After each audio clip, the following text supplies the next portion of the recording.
ओम गुरु सत्ताय नमः। गायत्री महाविज्ञान तृतीय भाग। लेखक परम पूज्य गुरुदेव वेद मूर्ति तपोनिष्ठ पंडित श्री राम शर्मा आचार्य। आइए पढ़ते हैं, सुनते हैं और समझने का प्रयास करते हैं। गायत्री मंत्र के साथ स्वाध्याय शुरू करते हैं। ओम भूर्भुवः स्वः तत्सवितुर्वरेण्यं भर्गो देवस्य धीमहि धियो यो नः प्रचोदयात्। गायत्री साधना द्वारा आशाजनक सांसारिक सफलताएं प्राप्त की है। जिनके घर में रोग घुस रहा था, बीमारी की पीड़ा सहते सहते और डॉक्टरों का घर भरते भरते जो कातर हो रहे थे, उन्होंने रोग मुक्ति के वरदान पाए। 6 सरीखे प्राण घातक रोगों की मृत्यु सैया पर से उठकर खड़े हो गए। कईयों को जन्मजात पैतृक रोगों तक से छुटकारा मिला। कितने ही बेकार, दरिद्र और अयोग्य व्यक्ति अच्छी जीविका के अधिकारी बन गए। साधनहीन और अविकसित लोग चतुर, बुद्धिमान, कलाकार, शिल्पी, गुणवान, प्रतिभावान, सर्वप्रिय नेता और यशस्वी बन गए। जिनको सब ओर से तिरस्कार, अपमान, द्वेष, संघर्ष और सहयोग ही मिलता था, उनको घर बाहर सर्वत्र प्रेम, सहयोग भाव तथा मधुर व्यवहार प्राप्त होने लगा। ऐसे अगणित चमत्कारी लाभ उठाने वाले लोगों से हम स्वयं परिचित हैं। मुकदमा, आक्रमण, बंधन, भय, आशंका, विरोध, परीक्षा, बीमारी, दरिद्रता, भूत बाधा, संतति, कष्ट, व्यसन, दुर्गुण आदि कुचक्रों के त्रासदायक चंगुल से छूटकर अनेक व्यक्तियों ने संतोष की सांस ली है। कष्टकर वर्तमान और भयंकर भविष्य को देखकर जो लोग किंग कर्तव्य विमूढ़ हो रहे थे, उन्होंने जब गायत्री का आश्रय लिया तो तत्क्षण उन्हें धैर्य, साहस और प्रकाश प्राप्त हुआ है। यह ठीक है कि कोई देवता आकर उनका काम स्वयं नहीं कर गया, पर यह भी सत्य है कि उन्हें अनायास ही ऐसा मार्ग सूझ पड़ा, ऐसी युक्ति समझ में आ गई जिससे झट बिगड़ा काम बन गया और पर्वत सी भारी कठिनाई राई की तरह छोटी होकर हल हो गई। जिस आपत्ति में यह लगता था कि न जाने इसके कारण हम पर क्या बीतेगी, वह सब आशंकाएं काई की तरह फट गई और कठिनता सरल हो गई। माता की कृपा से अनेक बार ऐसे चमत्कार होते हुए देखे गए हैं। स्वास्थ्य और धन की ही भांति 10 भुजी गायत्री की तीसरी स्थूल भुजा का प्रसाद विद्या के रूप में मिलता है। मंदबुद्धि, मूढ़ मगज, भुलक्कड़, मूर्ख, अदूरदर्शी, सीढ़ी, सनकी एवं अर्धविक्षिप्त मनुष्यों को बुद्धिमान, दूरदर्शी, तीव्र बुद्धि, विवेकवान बनते देखा गया है। जिनकी मस्तिष्क दशा को देखकर हर कोई यह भविष्यवाणी करता था कि अपना पेट भी न भर सकेंगे, उन लोगों का मस्तिष्क और भाग्य ऐसा उल्टा कि वे कुछ से कुछ हो गए। लोग उनकी सलाह लेकर काम करने में अपनी भलाई समझने लगे। जिनकी पढ़ाई में रुचि न थी, वे पुस्तकों के कीड़े हो गए। हर साल फेल होने वाले विद्यार्थी गायत्री की थोड़ी बहुत उपासना करने से ऐसे तीव्र बुद्धि के हुए कि सदैव अच्छे नंबरों से उन्हें सफलता मिलती गई। अनेक उलझने, कार्य व्यस्तता एवं अवकाश का अभाव रहने पर भी कितने ही साधनहीन व्यक्ति विद्वान बने हैं। मस्तिष्क से काम लेने वाले कितने ही बुद्धिजीवी मनुष्य ऐसे हैं जिनकी गायत्री साधना ने उनके मस्तिष्क को अत्यंत प्रखर बनाया है और फलस्वरूप वे उज्ज्वल नक्षत्र की तरह प्रकाशित हुए हैं। अपने बुद्धि बल से उन्होंने आशाजनक सफलता, प्रतिष्ठा, कीर्ति और संपदा उपार्जित की है। विकृत मस्तिष्क वाले विक्षिप्त, डरपोक, आलसी, झगड़ालू, चिड़चिड़े मनुष्य तीसरी भुजा के प्रसाद से स्वस्थ मनोभूमि प्राप्त करते हैं। भूतोन्माद, प्रेत बाधा, स्त्रियों और बालकों पर होने वाले दुष्ट आत्माओं के आक्रमणों को दूर करने की अद्भुत शक्ति गायत्री उपासना में है। 1000 ओझा, सयाने और तांत्रिक तराजू के एक पल्ले में रखे जाएं और एक गायत्री उपासक एक ओर रखा जाए तो निश्चित रूप से इस दिव्य शक्ति की ही उपयोगिता सिद्ध होगी। चातुर्यपूर्ण कामों का आरंभ आरंभ करते समय शारदा का, सरस्वती का आह्वान, वंदन और पूजन करने की प्रथा है। कारण यही है कि बुद्धि तत्व में माता की कृपा से एक ऐसी सूक्ष्म विशेषता बढ़ जाती है जिससे वे विशिष्ट बातें आसानी से हृदयंगम हो जाती है। चित्रकला, संगीत, कविता, संभाषण, लेखन, शिल्प, रसायन, चिकित्सा, शिक्षण, नेतृत्व, अन्वेषण, परीक्षण, निर्णय, दलाली, प्रचार, व्यवसाय, लेख, प्रतिद्वंदिता, कूटनीति आदि कितनी ही बातें ऐसी है जिनमें विशेष सफलता वही पा सकता है जिसकी बुद्धि में सूक्ष्मता हो। मोटी अक्ल से इस प्रकार के कर्मों में लाभ नहीं होता। कुशाग्र, सूक्ष्मवेदी बुद्धि, चातुर्य गायत्री माता के पुण्य प्रसाद के रूप में प्राप्त होता है। ऐसी श्रद्धा रखने के कारण ही लोग अपने कार्य को आरंभ करते हुए शारदा वंदना करते हैं। गायत्री को स्थूल 5 भुजाओं में 5वीं भुजा का प्रसाद सहयोग है। यह जिसे मिलता है वह स्वयं विनम्र, मधुरभाषी, प्रसन्नचित्त, हंसमुख, उदार, दयालु, उपकारी, सहृदय, सेवाभावी, निरहंकारी बन जाता है। यह विशेषताएं उनमें बड़ी तेजी से बढ़ती है। फलस्वरूप उनके संपर्क में जो भी कोई आता है वह उनका बेपैसे का गुलाम बन जाता है। ऐसे स्वभाव के मनुष्य के स्त्री, पुरुष, पुत्र, भाई, भतीजे, चाचा, ताऊ सभी अनुकूल, सहायक और प्रशंसक रहते हैं। घर में उसका मान सत्कार होता है और सब कोई उसकी सुविधा का ध्यान रखते हैं। घर में हो, बाहर बाजार में, मित्रों में, परिचितों में, सर्वत्र उसे प्रेम, सत्कार और सहयोग प्राप्त होता है। ऐसे स्वभाव के व्यक्ति कहीं भी मित्र विहीन नहीं रहते। वे जहाँ भी रहते हैं वहीं उन्हें प्रेमी, प्रशंसक, मित्र, सहायक और सहयोगी प्राप्त हो जाते हैं। दाहिनी और बाईं, सूक्ष्म और स्थूल गायत्री की 10 भुजाएं साधक को प्राप्त होने वाली 5 आत्मिक और 5 भौतिक सिद्धाम है।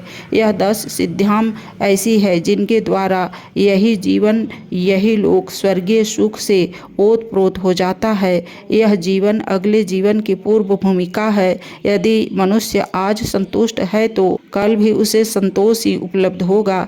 यदि आज उसे कल्याण का अनुभव होता है तो कल वातावरण से भिन्न कार्यक्रम अपनाते हैं। इसलिए बाह्य दृष्टि से उन्हें कुछ असुविधाएं दिखाई देती है, परंतु उनकी आंतरिक स्थिति पूर्ण प्रसन्न और संतुष्ट होती है।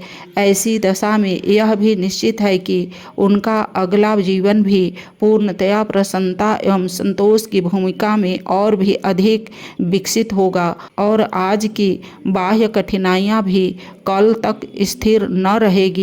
क्या योग साधना के लिए घर गृहस्थ छोड़कर साधु बनना, कपड़े रंगना, यत्र तत्र भ्रमण करते रहना आवश्यक है? इस प्रश्न पर विचार करते समय हम पूर्व काल के योगियों की वास्तविक स्थिति की जानकारी प्राप्त कर लेना आवश्यक है। प्राचीन काल में ऋषि लोग अविवाहित रहते थे।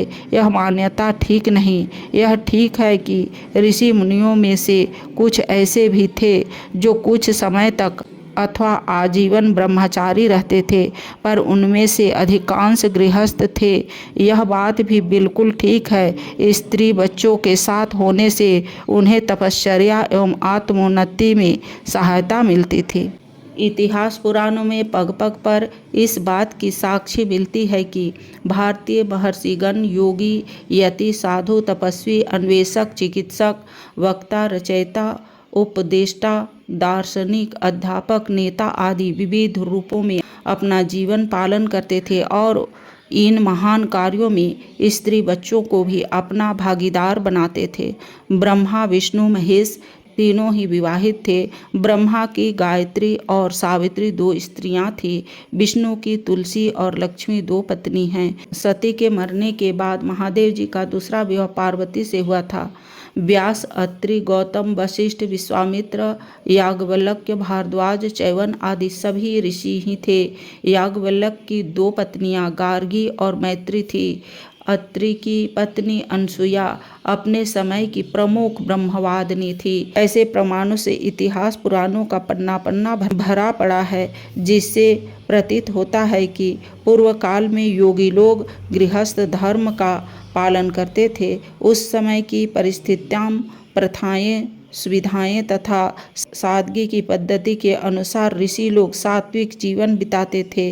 वेश बनाने या घर छोड़ने की उनकी कोई योजना न थी। लकड़ी के खड़ाऊ, तुम्बी का जल पात्र उनकी सादगी तथा सुविधा के आधार पर थे। उस समय आबादी कम और वन अधिक थे। आसानी से बन सकने वाली झोपड़ी, छोटे छोटे ग्राम उस समय की साधारण परिपाटी थी। पर आज की बदली हुई परिस्थितियों में उन बातों की नकल करना कहाँ तक उचित है, वह पाठक स्वयं सोच सकते हैं। उस समय दूध पीकर, फल खाकर रहने वाले लोग त्यागी नहीं समझे जाते थे, क्योंकि विस्तृत वनों में चरने की सुविधा होने से कोई मनुष्य कितनी ही गायें पाल सकता था।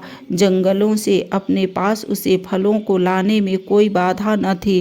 पर आज तो एक गाय पालने में एक परिवार के बराबर खर्च आता है।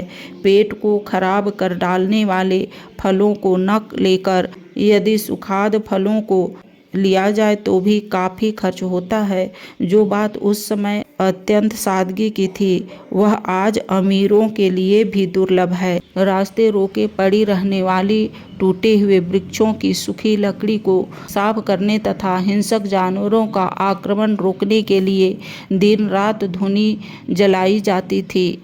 पर आज तो लकड़ी का भाव इतना अधिक है जिससे किसी भी स्थिति में वहन नहीं किया जा सकता। उस समय स्वाभाविक मृत्यु से मरते रहने वाले मृग आदि जीवों का चमड़ा चाहे जितना मिलता था, पर आज तो बिना हत्या का चमड़ा प्राप्त करना असंभव सा लगता है। फिर एक चर्म मृग का मूल्य भी कल्पनातीत है। इतने रुपए से तो कूस के ढेरों आसन खरीदे जा सकते हैं। सर्दी गर्मी से बचने के लिए देह पर भस्म मलने से, भभूत रमाने से काम चल जाता था। वस्त्र वहाँ जंगलों में थे नहीं, पर आज जब वस्त्रों का मिलना सुगम है तो भभूत लगाने की क्या आवश्यकता है। उस जमाने में पेड़ काटने, अग्नि संभालने, जंगली पशुओं से मुकाबला करने के लिए बड़ा सा चिमटा रखना आवश्यक था। पर आज जबकि वह तीनों ही कारण नहीं रहे तो चिमटा का क्या प्रयोजन रह गया। पूर्व काल में जिन बातों की सादगी एवं परिस्थितियों के अनुसार स्वाभाविक आवश्यकता समझा जाता था, आज की परिस्थितियों में उनमें से कितनी ही बातें आवश्यक है। हमने भारतवर्ष की एक छोर से दूसरे छोर तक कई बार आध्यात्मिक यात्राएं की है। अपने अनुभव के बल पर हम कह सकते हैं कि अब कोई वन ऐसा नहीं रहा है जहां फल खाकर या अपने आप चरकर आने वाली गौओं का दूध पीकर कोई व्यक्ति गुजारा कर सके। न आज के मनुष्यों के शरीर ही ऐसे हैं कि शीत प्रधान देशों में मकान या वस्त्रों के बिना रह सकें। जो योगी, यति, गंगोत्री आदि में रहते हैं, उनको भी वस्त्र, मकान आदि की व्यवस्था करनी पड़ती है। भिक्षाजीवी होकर दूसरों से ऋण लेकर आज के अभावग्रस्त जनता पर, श्रद्धालु जनता पर भारी बनकर साधु वेश बना लेना, बदली हुई परिस्थितियों का विचार न करके पूर्वजों की वेशभूषा का अंधा अनुकरण करना कोई बुद्धिमानी की बात नहीं है। साधु हो जाने वालों को भी अपनी आवश्यकता पूरी करने के लिए उतना ही प्रयत्न करना पड़ता है जितना कि गृहस्थी को। ऐसी दशा में यही उचित है कि अपनी जीविका की आप व्यवस्था करते हुए पारिवारिक कार्यक्रमों के साथ साथ सदावेश में साधु जीवन व्यतीत किया जाए।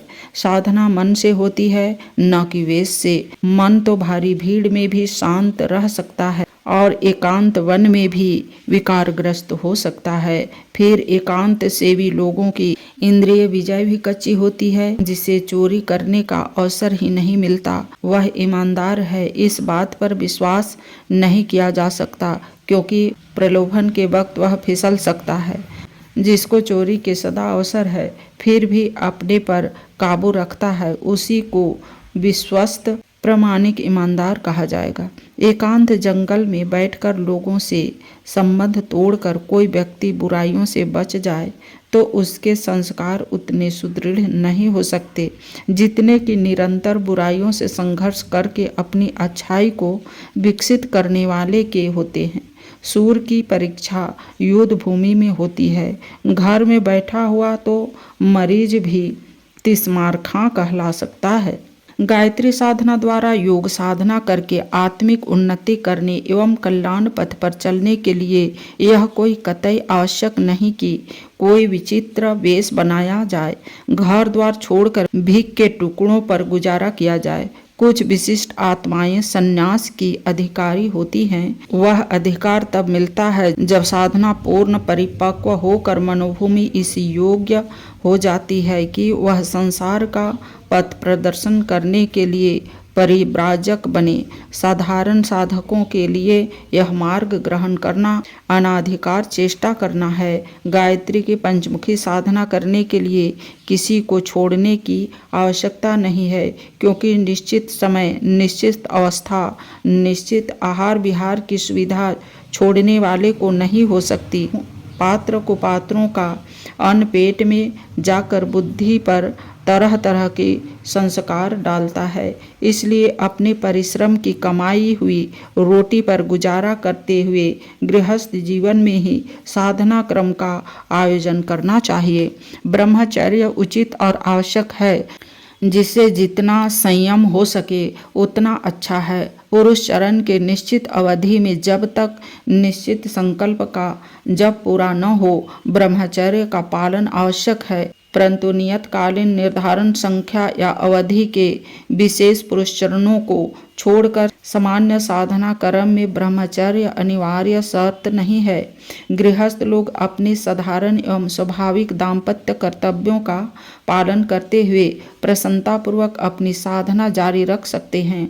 इससे उनके साधन में कोई बाधा न आएगी। मन पर नियंत्रण करने की, सात्विकता के नियम पालन करने की सुविधा घर पर ठीक प्रकार से होती है। जहाँ पानी होगा वहीं तो तैरना सिखा जाएगा।